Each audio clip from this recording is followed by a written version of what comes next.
मिथुन राशी म्हणजे काय? दोन चेहरे नाहीत तर दोन दिशांनी विचार करणारी बुद्धी होय. जिथे बुद्धी काम करत असते तिथे नशीब देखील झुकतं. पण प्रश्न असा आहे की जानेवारी 26मध्ये ही बुद्धी योग्य दिशेने वळेल का? चला बघूया.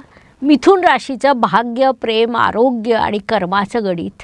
विचार बदलले की वास्तव बदलतं.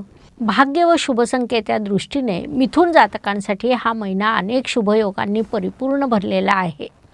त्यात प्रामुख्याने सांगायचं झाल्यास भाग्य तुमच्या बाजूने आहे, पण अतिविचार करणं तुम्ही टाळायला हवं.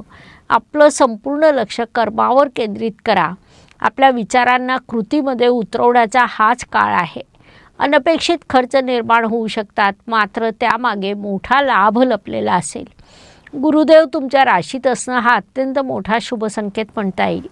याशिवाय शनिदेवांच्या कर्मस्थानातून प्रवास व या महिन्याच्या पहिल्या 15 केंद्रस्थानातून अनेक ग्रह प्रवास करणार आहेत.